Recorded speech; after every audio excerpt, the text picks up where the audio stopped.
এই ধরনের যারা যারা কোনোদিন প্রশাসন দেখেনি, ক্ষমতার স্বাদ পেয়েছে, নতুন নতুন অনেকে ধরাকে সরাজ্ঞান করছেন, তাদের কথাবার্তা ব্যবহার পাল্টে যাচ্ছে। আর পার্টি সব নজর রেখেছে, ভাববেন না এরকম 6 মাস যেতে দিন। তসলিমা নাসরিন একজন বিশ্ববিখ্যাত বাংলার সাহিত্যিক, তার লেখা নিয়ে লোকের দ্বিমত থাকতে পারে, আমরাও সহমত সব ব্যাপারে এরকম নয়, কিন্তু তিনি কলকাতার মতন মহানগরীতে এসেছিলেন, অতিথি হয়েছিলেন, তাকে যেভাবে অত্যাচার করে ভয় দেখিয়ে তাড়িয়ে দেওয়া হয়েছিল, এটা বাঙালির পক্ষে অপমান। তাই আমাদের সরকার তাকে ডেকে নিয়ে এসে সম্মান দিয়েছে, মাননীয় মুখ্যমন্ত্রী নিজে ছিলেন। এটা ঠিক যে যারা এর বিরোধিতা মানে ওনাকে তাড়ানোর পক্ষে ছিল বা তাড়ানোর বিরোধিতা করেনি, এরকম সাহিত্যিকদেরকে কেন সম্মান দেওয়া হবে? তার মঞ্চে তো সম্মান দেওয়ার উচিত নয়। তাই জনতার থেকে স্বাভাবিকভাবে প্রতিবাদ এসেছে।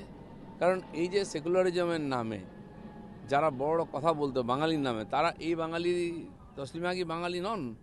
তার পক্ষে কেন দাঁড়ায়নি? আর এই কবি সাহিত্যিকরা তখনও মনও ছিল। স্বাভাবিক আছে, মানুষের রোষ তো আছে, মানুষ সব দেখছে, তার প্রতিবাদ হয়েছে। চলো।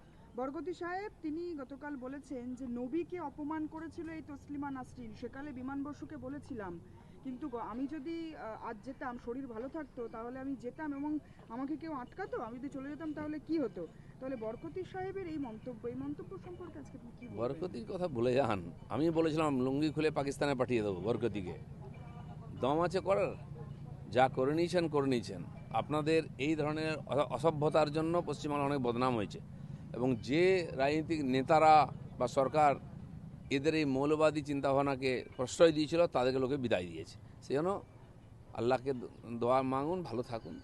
রাজনৈতিক মতভেদ থাকতেই পারে, কিন্তু বরকতি সাহেব তিনি তসলিমা নাসরিনকে নিয়ে এই ধরনের কথা বলছেন এবং সেটাকে ডিফেন্ড করতে না, বলা যায়। যে মৌলবাদকে লালন পালন করেছে পশ্চিমবঙ্গ এতদিন, তারই বাইপ্রোডাক্ট হচ্ছে বরকতির লোকেরা। এরা দাপিয়ে বেড়েছে, এদেরকে সম্মান দেওয়া হয়েছে, এদেরকে সিকিউরিটি দেওয়া হয়েছে, তো তারা ভাবছে তারা এই মালিক হয়ে গেছে।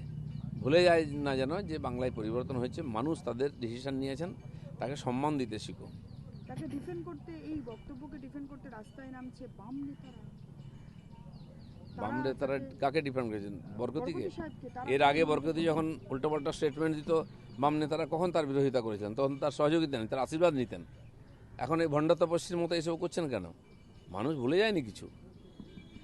বীরভূমে সেখানে মোহাম্মদ বাজারে বাড়িতে টাকার পাহাড় এবং 5 কোটি টাকা উদ্ধার, মুখ্যমন্ত্রী তিনি পোস্ট করেছেন।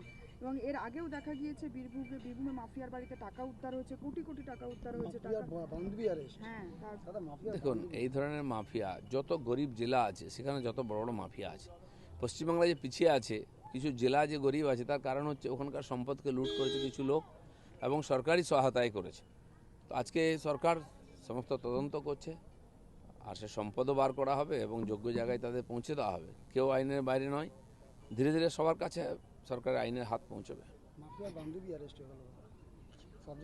বন্ধু বান্ধব অনেক লোক আছে যাদের মাধ্যমে এই টাকাগুলো তারা এদের ওদিক করতো, দেশ বিদেশ ঘুরতে যেত বন্ধু বান্ধব নিয়ে। সেসব ইতিহাস আছে, আমরা শুনতাম, জানতাম, কেউ শোনার ছিল না। এখন তদন্ত শুরু হয়েছে, সব বেরোবে। কালকে মাননীয় প্রধানমন্ত্রী সোশ্যাল মিডিয়াতে বলেছে বাচ্চারা ভুল করতে পারে, সেটা নিয়ে অ্যাপোলজিস দিয়েছে। আমার মাকে আর আমাকে এটা ঠিকই, উনি তো মাননীয় প্রধানমন্ত্রী আমাদের সবার অভিভাবক। বাড়িতে বাচ্চারা ভুল করলে আমরা মাফ করি। অলরেডি সুপ্রিম কোর্টও বলেছে 18 বছরের নিচে যারা আছে তাদের সাজা না দিতে। প্রধানমন্ত্রীকে অপমান করেছে, তার মা নিয়ে যারা কথা বলেছে, এই অর্বাচিন্ডা, যাদের পরিবারের সংস্কার বা যে সংগঠনের সঙ্গে যুক্ত তারা, তার সংস্কার ভারত দেখেছে। ভারতবর্ষের মানুষ দুঃখী হয়েছে। এটা আমাদের সংস্কার নয়, পরম্পরা নয়। প্রধানমন্ত্রী তার পরিবারকে নিয়ে এই ধরনের বাচ্চারা কথা বলছে, কে তাদের শেখাচ্ছে, আস্কারা দিয়েছে, তারাও বুঝতে পেরেছে, সারা সমাজ ছিচি করছে। তো প্রধানমন্ত্রী অভিভাবক হিসাবে স্বাভাবিকভাবে তাদেরকে ক্ষমা করে দিয়েছেন। দিকে দিকে তোলাবাজি অভিযোগ আসছে, কোথাও আপনাদের বিধায়কের বিরুদ্ধেই অভিযোগ উঠছে স্বয়ং। সেখানে দেখুন, তোলাবাজি সংস্কৃতি এত সহজে উঠে যাবেন ভাবার কোনো কারণ নেই। পুলিশকেও বলা হয়েছে এরকম কমপ্লেন এলে তাদেরকে অ্যারেস্ট করা, ব্যবস্থা নেওয়া, এবং সেই তোলাবাজরাই আমাদের অনেক লোকের সঙ্গে চিপকে গেছে। আমাদের বহু নেতা আছেন যারা নূতন এই মধুতে আসক্ত হয়ে যাচ্ছেন, কিন্তু পার্টিও নজর রেখেছে, চেষ্টা করছে এগুলোকে অ্যাভয়েড করতে। পার্টির মধ্যে আলোচনাও হচ্ছে, আর এরা খুব ঘনিষ্ঠ হয়ে গেছে। এখন এই যারা দুর্বৃত্ত ছিল, মানুষকে কষ্ট দিয়েছে, লুট করেছে, তারা আসার চেষ্টা করছে আমাদের লোকের কাছে। তো আমার মনে হয় যে বিজেপি নজর রেখেছে এবং মানুষ যে উদ্দেশ্য নিয়ে পরিবর্তন করছে সেটা যেন ভুলে না যাই আমরা। আমাদের প্রত্যেকের দায়িত্ব এইসব লোক থেকে দূরে থাকা এবং এদের অন্যায়ের বিচার করা। ঘনিষ্ঠ হতে চাইলে ঘনিষ্ঠ হতে দেবে বিজেপি নেতারা, তারা তো চেনে। সেই জন্য ঘনিষ্ঠ হতে কি আছে, রাজনীতিতে তো সবই চলে। কে আগে পরে এসেছে, বহু ধরনের লোক আছে, তো তারা আজকে চর্চার বিষয় হয়েছে, সে ব্যাপারে সতর্ক থাকা উচিত। কর্মীদের উদ্দেশ্যে কিছু বলবেন? কর্মীরা সতর্ক আছেন, কর্মীরাও কমপ্লেন করছেন এসে। কিছু নূতন বিধায়ক হয়েছেন যারা হঠাৎ ক্ষমতার স্বাদ পেয়েছেন, আর যারা এতদিন ক্ষমতায় থেকে পয়সা কামিয়েছে তারা ঘনিষ্ঠতা বাড়াচ্ছে ওদের সঙ্গে, এ খবর আমাদের কাছে আছে। নতুন বিধায়করা, আপনাদের বিধায়ক, তারাও তো ভিড়ে যাচ্ছে সেই দলে। তারা এই ধরনের যারা কোনোদিন প্রশাসন দেখেনি, ক্ষমতার স্বাদ পেয়েছেন নতুন নতুন, অনেকে ধরাকে সরাজ্ঞান করছেন, তাদের কথাবার্তা ব্যবহার পাল্টে যাচ্ছে। আর পার্টি সব নজর রেখেছে, ভাববেন না এরকম। 6 মাস যেতে দিন, তারপরে पार्टी सब हिसाब করবে। देखिए, जैश मोहम्मद की जो यहाँ मॉड्यूल है पहले से एक्टिव है, कुछ ना कुछ कर भी रहे हैं, खबर भी था, लेकिन पुलिस ने अरेस्ट किया है। और क्या क्या इसके साथ जुड़ा हुआ है, कहाँ तक तारी, तो जब पूरा इंक्वायरी होगा आगे तथ्य आएगा।